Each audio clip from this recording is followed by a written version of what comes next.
A Sutil Arte de Ligar o Foda-se. Escrito por Mark Manson. Capítulo 1. Nem tente. Charles Bukowski era alcoólatra, mulherengo, viciado em jogo, grosseirão, sovina, preguiçoso e, em seus piores dias, poeta. Ele seria a última pessoa no mundo a quem você pediria conselhos ou que esperaria encontrar em um livro de autoajuda. É por isso que ele é o ponto de partida perfeito. Bukowski queria ser escritor, mas passou décadas sendo rejeitado por quase todas as revistas, jornais, agentes e editoras que procurou. Seu trabalho era horrível, diziam. Bruto, repugnante, obsceno. E, conforme as cartas de recusa se acumulavam, o peso do fracasso o faziam afundar cada vez mais na depressão, movida a álcool que o acompanharia por quase toda a vida. Bukowski trabalhava nos Correios.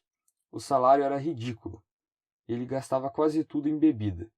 O pouco que sobrava, apostava em corrida de cavalos.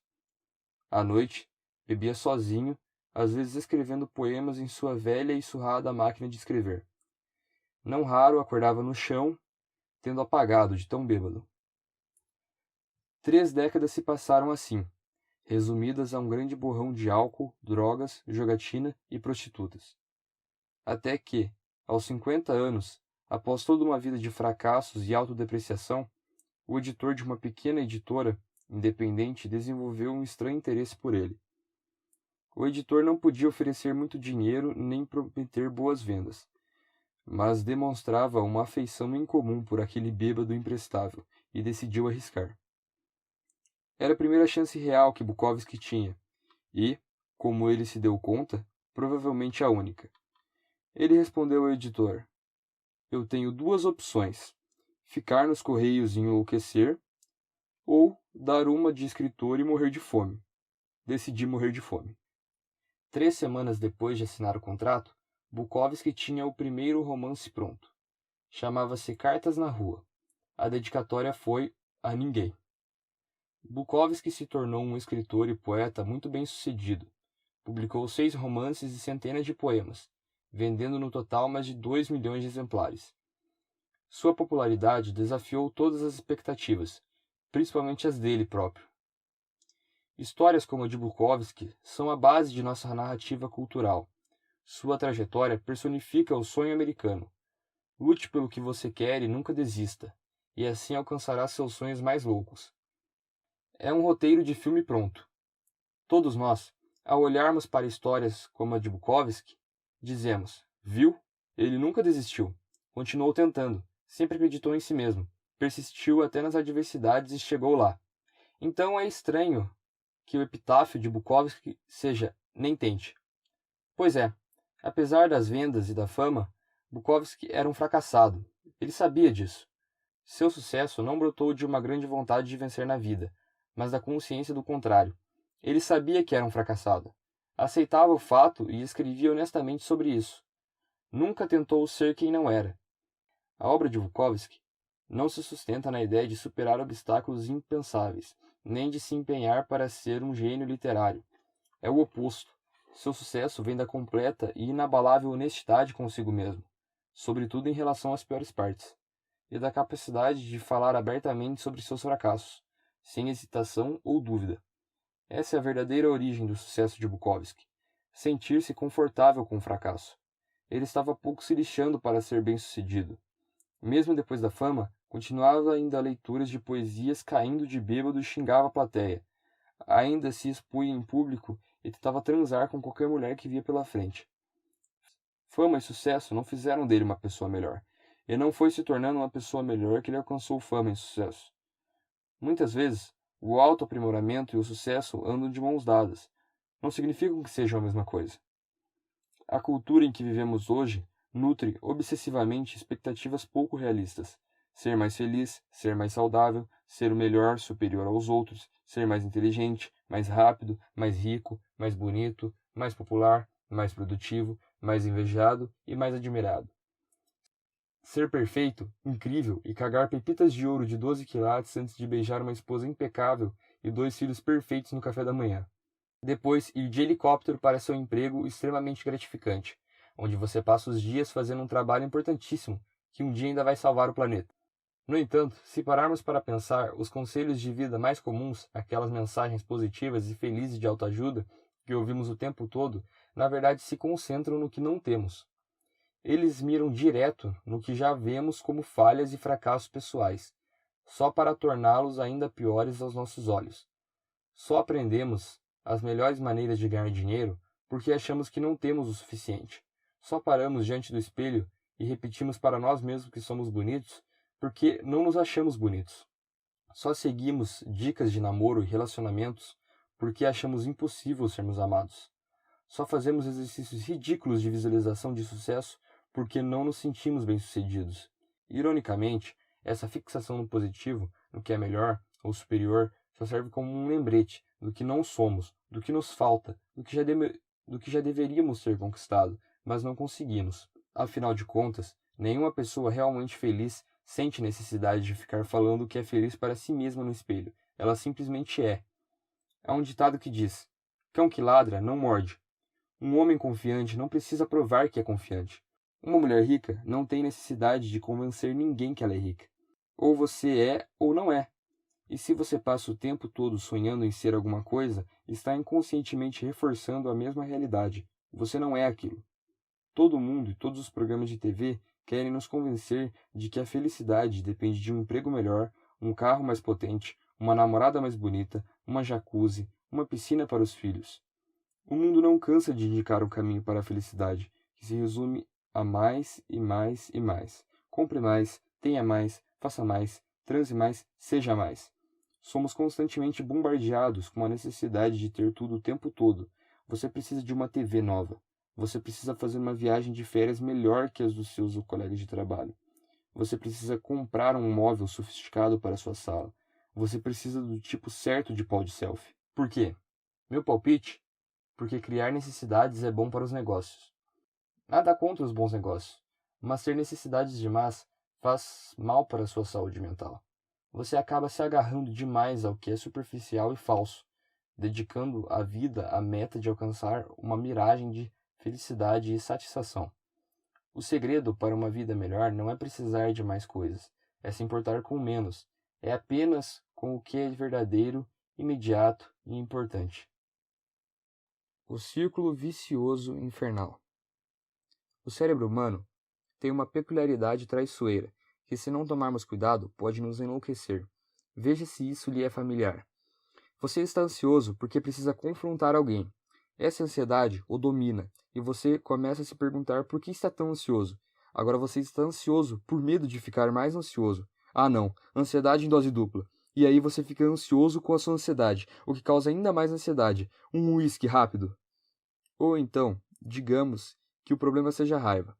Você se irrita com as coisas mais idiotas e triviais e não sabe por quê. E essa tendência a se irritar tão facilmente só o deixa mais irritado. E aí, em meio a essa raiva estúpida, você se sente vazio e cruel por estar sempre zangado. O que é terrível. Tão terrível que você fica com raiva de si mesmo. Olha o seu estado. Você se irrita por se irritar com sua própria irritação. Quer saber? Vou lhe socar uma parede. Ou você se preocupa tanto em fazer a coisa certa o tempo todo que começa a se preocupar com o seu nível de preocupação. Ou se culpa tanto por seus erros que começa a ficar culpado por carregar tanta culpa. Ou se sente triste e sozinho com tanta frequência que só de pensar nisso acaba triste e sozinho mais uma vez. Bem-vindo ao círculo vicioso infernal. É provável que você já tenha passado por isso algumas vezes. Talvez esteja nele agora mesmo. Nossa, eu entro no círculo vicioso infernal toda hora. Sou mesmo um imbecil. Preciso parar com isso. É muita imbecilidade. Eu mesmo me achar imbecil. Tenho que parar de me chamar de imbecil. Ah, droga, já estou fazendo de novo. Viu? Sou um imbecil. Ah! Calma, amigo. Acredite ou não, isso faz parte da beleza de ser humano. São poucos os animais capazes de formar pensamentos lógicos. E nós, humanos, temos o luxo adicional de conseguir pensar sobre nossos pensamentos. Assim, posso pensar em assistir a uns vídeos da Miley Cyrus no YouTube e logo depois pensar que sou um pervertido por querer assistir os vídeos da Miley Cyrus no YouTube. Ah, o milagre da consciência. O problema é o seguinte: A sociedade atual, através das maravilhas da cultura do consumo e do exibicionismo de vidas incríveis nas redes sociais, produziu uma geração inteira que enxerga esses sentimentos negativos, ansiedade, medo, culpa e etc., como problemas. Veja bem, quando você abre o Facebook, vê todo mundo chafurdando em felicidade, até não poder mais. Caramba, 8 pessoas se casaram essa semana, e uma garota de 16 anos ganhou uma Ferrari de aniversário num programa de TV. E um moleque acabou de faturar 2 bilhões de dólares por ter inventado um aplicativo que resolve imediatamente o problema quando o papel higiênico acaba. E você em casa coçando o saco. É inevitável pensar que sua vida é ainda pior do que imaginava. O círculo vicioso infernal é praticamente uma epidemia, deixando muita gente estressada, neurótica e odiando a si mesma. Nos tempos dos nossos avós, quando ficavam na merda, as pessoas pensavam: puxa, estou me sentindo o cocô do cavalo do bandido. Bom, é a vida. Vou ali voltar para minha lavoura. E hoje? E hoje? Hoje em dia, se você fica na merda por 5 minutos que seja, é bombardeado com 350 imagens de gente absurdamente feliz, com uma vida maravilhosa da porra, e é impossível não sentir que tem algo errado com você. Essa última parte é a fonte do problema. Ficamos mal por estarmos mal.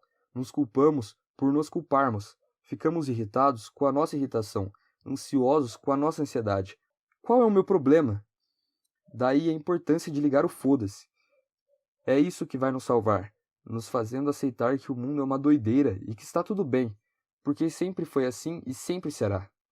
Quando você está pouco se fudendo para o seu mal-estar, você faz o círculo vicioso infernal entrar em um curto-circuito. Eu estou na pior. Mas e daí? Então, como se fosse salpicado por um pó mágico de desprendimento, você para de se odiar por se sentir tão mal. George Orwell disse que enxergar o que está diante do nariz exige um esforço constante. Bom, a solução para o estresse e a ansiedade é óbvia. E não percebemos porque estamos ocupados vendo pornô e propagandas de aparelhos para abdominais que não funcionam, enquanto nos perguntamos por que não temos um tanquinho e não transamos com mulheres lindas. Na internet, fazemos piadas sobre os problemas do mundo moderno, mas a verdade é que nos tornamos vítimas do nosso próprio privilégio. Problemas de saúde decorrentes do estresse, transtornos de ansiedade e casos de depressão dispararam nos últimos 30 anos. Apesar de todo mundo ter uma TV de tela plana e pedir comida em casa, nossa crise não é mais material, é existencial, é espiritual. Temos tanta tralha e tantas oportunidades que nem sabemos mais o que realmente importa. Porque agora, ao mesmo tempo que temos infinitos meios de ver e aprender coisas novas, temos também infinitos meios de descobrir que não estamos à altura das expectativas, que não somos bons o suficiente, que nossa situação não é tão satisfatória quanto poderia ser. E isso nos corrói por dentro. Porque tem algo muito errado com toda essa ladainha de como ser feliz, que foi compartilhada umas 8 milhões de vezes no Facebook nos últimos anos. O que ninguém vê em toda essa babaquice é: o desejo de ter mais experiências positivas é em si uma experiência negativa e, paradoxalmente, a aceitação da experiência negativa é em si uma experiência positiva. Isso é de enlouquecer qualquer um, então vou lhe dar 1 minuto para ouvir de novo e clarear o seu cérebro. O desejo de ter mais experiências positivas é em si uma experiência negativa e, paradoxalmente, a aceitação da experiência negativa é em si uma experiência positiva. Desejar sentimentos positivos é um sentimento negativo. Aceitar os sentimentos negativos é um sentimento positivo. É a isso que o filósofo Alan Watts se refere como lei do esforço invertido. A ideia de que quanto mais tentamos nos sentir bem o tempo todo, mais insatisfeitos ficamos. Pois a busca por alguma coisa só reforça o fato de que não a temos. Quanto mais você se desespera para ser rico, mais pobre e indigno se sente, seja qual for sua renda. Quanto mais você se desespera para ser bonito e desejado, mais feio se considera, seja qual for a sua aparência. Quanto mais você se desespera para ser feliz e amado, mais sozinho e aflito fica. Não importa com quem esteja. Quanto mais espiritualizado quer ser, mais egocêntrico e superficial se torna no processo. É como na vez em que tomei ácido. Quanto mais eu andava em direção a uma casa, mais a casa se afastava. E sim, usei minhas alucinações de LSD para fazer uma consideração filosófica sobre a felicidade. Foda-se. Como disse o existencialista Albert Camus, e tenho quase certeza de que ele não usava LSD, você nunca será feliz se insistir em tentar descobrir o que é a felicidade. Você nunca viverá verdadeiramente se estiver procurando o sentido da vida. Em resumo, nem tente. Eu sei o que você está pensando. Mark, essas suas ideias são muito excitantes, mas e o Camaro para o qual estou economizando? E toda a fome que eu passei para ficar em forma? Olha, aquela academia é cara. E a casa da praia dos meus sonhos? Se eu ligar o foda-se para essas coisas?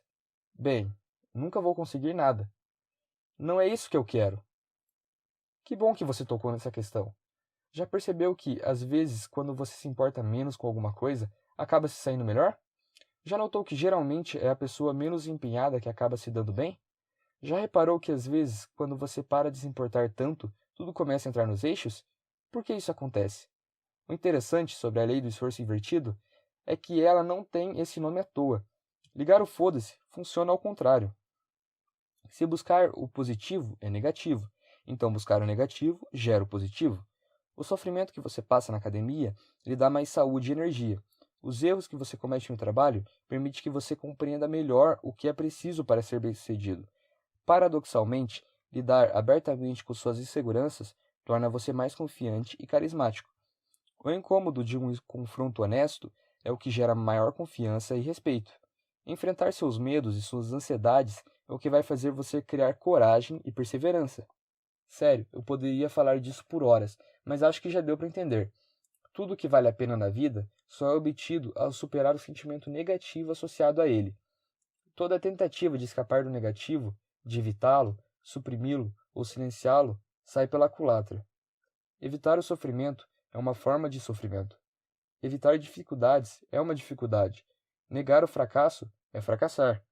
Esconder o que é vergonhoso é em si causa da vergonha. O sofrimento é um fio inextricável que compõe o tecido da vida, e arrancá-lo não é só impossível, como também é destrutivo. Tentar desmantela todo o resto. O esforço para evitar o sofrimento é dar atenção demais a ele. Em contrapartida, se você consegue ligar o foda-se, torna-se imbatível. Eu mesmo já importei com muitas coisas, mas também já liguei o foda-se para várias outras. E assim, como o caminho não percorrido, foram meus foda-se que fizeram toda a diferença. Talvez você conheça alguém que em algum momento tenha ligado o foda-se e depois realizado um feito incrível. Talvez tenha havido uma época na sua vida em que você simplesmente ligou o foda-se e alcançou algo extraordinário. Por exemplo, me demitir do meu emprego na área de finanças depois de apenas 6 semanas para abrir uma empresa na internet tem um lugar de honra no meu hall da fama do foda-se. O mesmo vale para a época em que eu decidi vender quase tudo que tinha e ir morar na América do Sul. As consequências? Foda-se. Fui lá e fiz. Esses momentos em que jogamos tudo para o alto são os mais decisivos na vida. As maiores guinadas na carreira, a decisão espontânea de largar a faculdade e formar uma banda de rock, a iniciativa de finalmente dar um pé na bunda daquele namorado parasita, ligar o foda-se é encarar os desafios mais assustadores e mais difíceis da vida e agir. Superficialmente, ligar o foda-se pode até parecer simples, mas no fundo a história é outra. Quase todos passamos a vida em suplício por nos importarmos demais em situações que merecem o botão do foda-se. Perdemos tempo ruminando a grosseria do atendente em nos dar o troco em moedas. Ficamos loucos quando uma série de TV que acompanhamos é cancelada. Ficamos putos se ninguém no trabalho pergunta como foi o fim de semana, justamente quando fizemos programas incríveis. Enquanto isso, o cartão de crédito estourou, nosso cachorro nos odeia e nosso filho está cheirando no banheiro. Mas mesmo assim, estamos irritados com moedinhas e Everybody Loves Raymond. Presta atenção, você vai morrer um dia. Eu sei que é meio óbvio, mas só queria dar uma refrescada na sua memória. Você e todo mundo que você conhece estarão mortos em breve. E no curto período entre o agora e o dia da sua morte, você só pode se importar com uma quantidade limitada de coisas. Bem poucas, na verdade. Se sair por aí se importando com tudo e todos sem critério nenhum, vai acabar se ferrando. Ligar o foda-se é uma arte sutil. Sei que esse conceito pode parecer ridículo e que eu talvez soe como um babaca, mas estou falando de aprender a direcionar e priorizar seus pensamentos de maneira efetiva. Escolher o que é importante e o que não é, com base em seus valores pessoais. Isso é bem difícil. Você vai precisar de um bom tempo de prática e disciplina. E muitas vezes não vai conseguir. Mas talvez seja a habilidade pessoal que mais vala o esforço. Talvez a única. Isso porque, quando o foda-se não está acionado, quando você se importa com tudo e todos, acaba vivendo como se tivesse o direito inalienável de se sentir confortável e feliz o tempo todo, como se tudo tivesse a obrigação de ser exatamente do jeito que você quer. Isso é uma doença e vai te comer vivo. Toda adversidade será vista como injustiça, todo desafio como fracasso, todo inconveniente como ofensa pessoal, toda divergência como traição. Vai viver confinado em um inferno de mesquinhez dentro da sua cabeça, ardendo em presunção e arrogância, preso em seu círculo vicioso infernal, em constante movimento, mas sem chegar a lugar nenhum. A sutil arte de ligar o foda-se. Quando se fala em ligar o foda-se, as pessoas imaginam que seja uma serena indiferença em relação a tudo, uma calmaria capaz de anular todas as tempestades. Elas se imaginam e desejam ser pessoas que não se abalam com nada e não se submetem a ninguém. Existe um nome para pessoas que não sentem nem veem diferença em nada: psicopatas. Não faço ideia porque alguém iria querer ser um deles. Então, se não é isso, o que é ligar o foda-se? Vamos avaliar 3 sutilezas, que ajudarão a esclarecer essa questão. Sutileza número 1. Ligar o foda-se não significa ser invulnerável, mas se sentir confortável com a vulnerabilidade. Que fique claro, não existe absolutamente nada admirável na indiferença. Não é uma questão de autoconfiança. Pessoas indiferentes são fracas e medrosas. São parasitas preguiçosos ou trolls da internet. Na verdade, pessoas indiferentes cultivam a indiferença porque não sabem ligar o foda-se. Elas se importam tanto com o que os outros acham do seu cabelo que nunca se dão ao trabalho de lavá-los e penteá-los. Se importam tanto com o que as pessoas pensam de suas ideias que se escondem atrás do sarcasmo e se comportam como as donas da verdade. Têm medo de deixar os outros se aproximarem, então se convencem de que são floquinhos de neves especiais e únicos, com problemas que ninguém entenderia. Pessoas indiferentes têm medo do mundo e da repercussão de suas escolhas. É por isso que não tomam decisões importantes. Escondem-se no apático poço cinzento do egocentrismo e ao da autopiedade que criaram, distraindo-se eternamente dessa coisa insuportável chamada vida, que exige tanto tempo e energia. Porque existe uma verdade secreta sobre a vida. É impossível ligar o foda-se para ela. Com alguma coisa a gente tem que se importar. É parte da nossa natureza se importar com as coisas, e, portanto, não recorrer ao foda-se. Sendo assim, a pergunta é: com o que se importar? Como escolher o que importa? E como ligar o foda-se para todo o resto? Há pouco tempo, um amigo da minha mãe roubou uma boa quantidade de dinheiro dela. Se eu fosse indiferente, teria dado de ombros, tomado um gole do meu cappuccino e baixado mais uma temporada de The Wire. Que pena, mãe. Mas não, eu fiquei indignado, fiquei furioso. Eu falei: vamos atrás dele e meter um processo nesse filho da puta. Como assim? Por quê? Que se foda. Vou acabar com a vida dele, se for preciso. Essa situação ilustra a primeira sutileza do foda-se.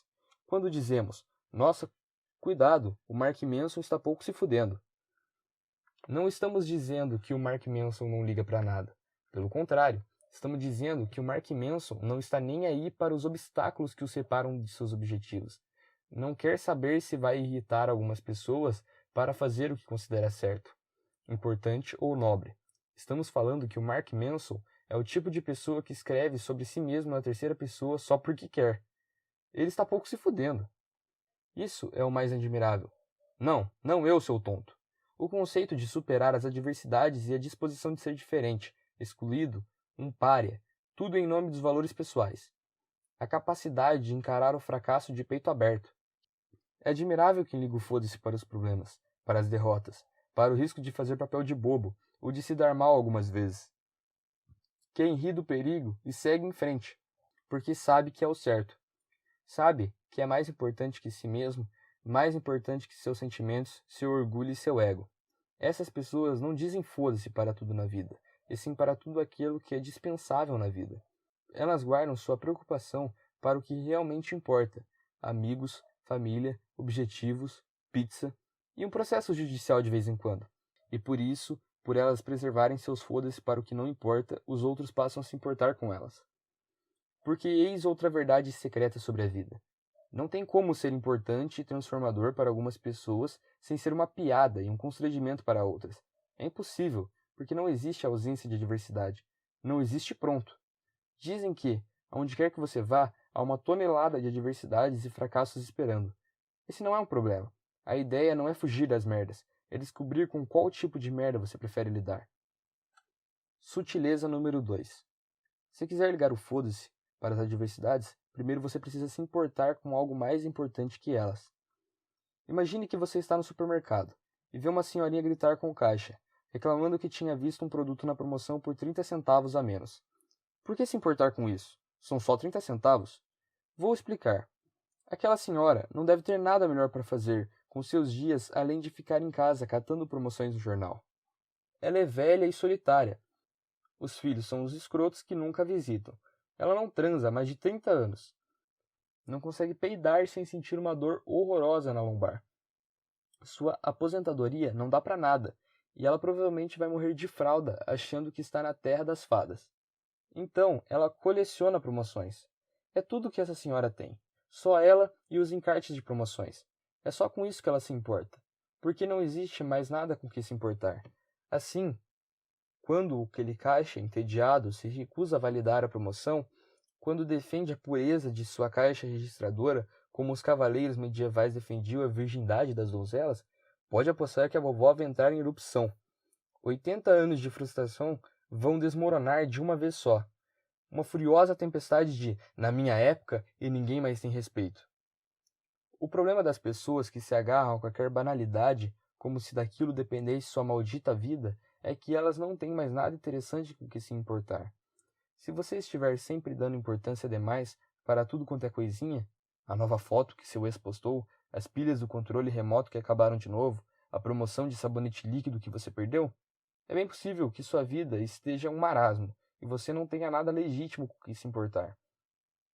Esse é o verdadeiro problema, não o sabonete líquido, não o controle remoto. Uma vez ouvi um artista dizer que quando uma pessoa não tem problemas, a mente automaticamente encontra um jeito de inventar alguns. A meu ver, o que algumas pessoas, sobretudo gente branca, culta e mal acostumada de classe média, consideram problemas da vida, são na verdade apenas efeitos colaterais de não ter mais nada importante com que se preocupar. Daí se conclui que encontrar algo importante e significativo para a sua vida talvez seja o uso mais produtivo de seu tempo e de sua energia, porque se você não encontrar algo relevante de verdade, vai se importar com coisas frívolas que mereciam um grande foda-se. Sutileza número 3. Perceba você ou não, estamos sempre escolhendo o que realmente importa. Não nascemos com o botão do foda-se ligado. Na verdade, nascemos com um botão funcionando ao contrário. Nos importamos com tudo. Nunca vi uma criança se descabelando de chorar porque o tênis é do tom errado de azul? Pois é, foda-se essa criança. Quando somos jovens, tudo é novo e empolgante, e tudo parece absurdamente significativo. Aí damos importância a tudo. Ligamos para tudo e para todos. O que estão falando de nós, ou se aquele garoto ou garota vai ligar, se estamos usando meias do mesmo par, de que cor são nossos balões de aniversário.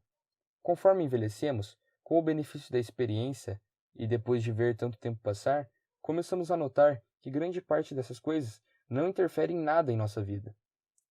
Nem convivemos mais com aquelas pessoas que tanto tentávamos impressionar. Rejeições dolorosas se mostram positivas depois. Percebemos que as pessoas mal reparam em nossos detalhes superficiais, então decidimos não pensar demais neles.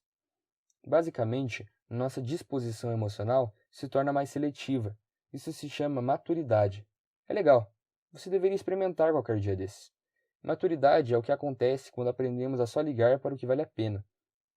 Como disse Bunky Moreland para o parceiro detetive McNulty em The Wire, que eu baixei mesmo, foda-se, é isso que você ganha por se importar quando não estava na sua vez. Então, quando envelhecemos e chegamos à meia-idade, outra mudança acontece, o nível de energia cai, a identidade se consolida, sabemos quem somos e nos aceitamos, mesmo o que não é lá muito bacana. E por mais estranho que pareça, isso é libertador. Não precisamos mais nos importar com tudo. A vida é assim, e nos aceitamos com defeitos e tudo. Percebemos que nunca vamos desenvolver a cura para o câncer, nunca iremos à lua e nem sairemos com a Jennifer Aniston. E tudo bem, vida que segue. Passamos a reservar nossa preocupação cada vez mais escassa ao que realmente merece atenção. Família, melhores amigos, pontuação no golfe. E para nossa perplexidade, isso basta. Na verdade, ficamos felizes pra cacete depois dessa simplificação. E por um bom tempo. E começamos a pensar que talvez aquele bêbado maluco do Bukowski soubesse do que estava falando. Nem tente. Mas então, Mark, para que serve essa droga de livro afinal? Este livro vai ajudar você a pensar um pouco mais claramente sobre o que elege como importante na sua vida e o que considera insignificante.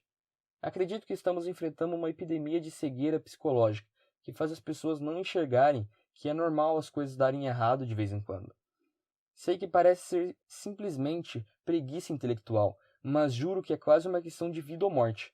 Porque quando acreditamos que nada deveria dar errado, inconscientemente começamos a nos culpar.